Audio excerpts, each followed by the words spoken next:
tugenda kulabako ku ddagala lye tuyita Mucorax. Eddagala lino tuliko Zitsan Cough Expectorant.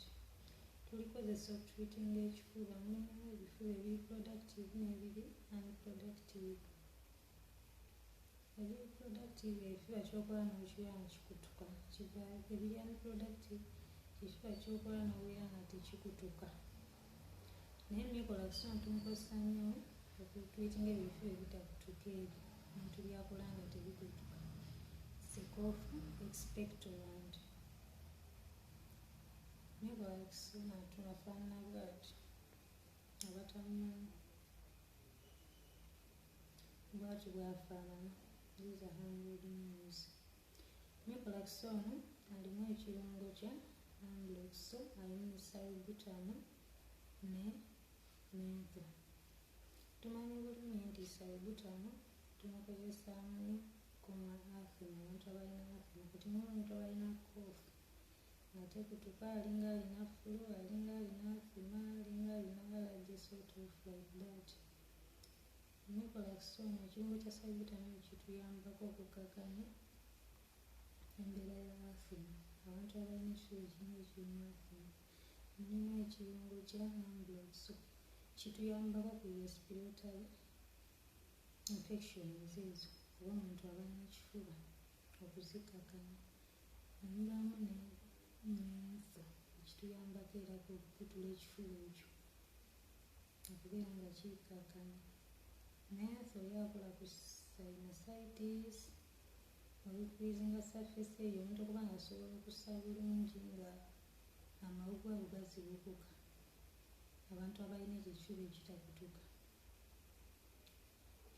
Mucorax ono omukozesa okutreatinga ekyo ekifuba ekyo ekitakutuka, ekyo ekikambwe ekizibu ekirimu n'engeri ya asthma.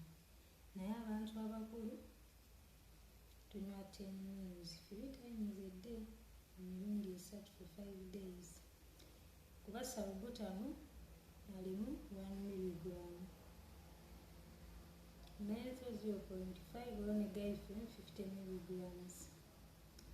Naye ng'omuntu omukulu onywa 10 mils 3 times a day for 5 days.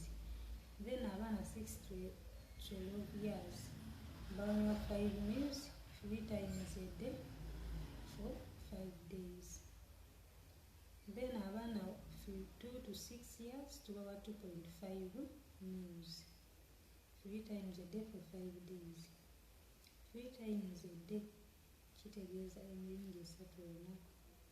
For example, oba wanywedde eddagala lino ku ssaawa 1 ku makya oba ssaawa 2 ku makya, oba olina okuddamu n'onywa ku ssaawa 8 emisana, then n'oddamu n'onywa ku ssaawa 2 ez'ekawungeezi. Those are 3 times a day. Naye ng'omuntu omukulu onywa 10 mils.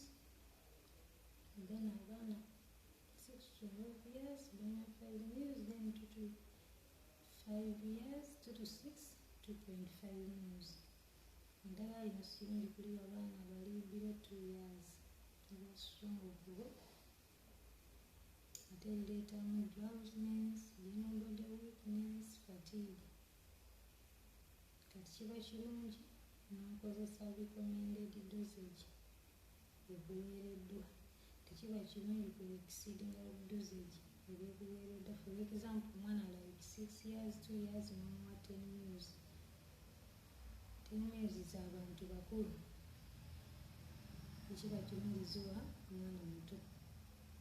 Ate eddagala lino oba olina okulimirira mu budde nga bw'erina okubeera. Abantu abakulu abanywa omwenge mukyewale, temukozesa mwenge kuba eddagala lino linafuuyizibwa omwenge, kuba tulabye nti lireetamu ku palpitation, omuntu okubeera nga akuba omukukumula kuba liba strong.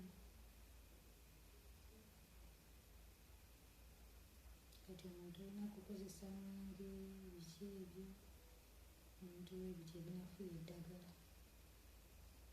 Leetamuko n'okusesema, that's why oba olina okulimira ng'olidde kusindikirira ennyonyi. Naye nga bw'olikozesa n'obeera allergic to ng'olireka. That's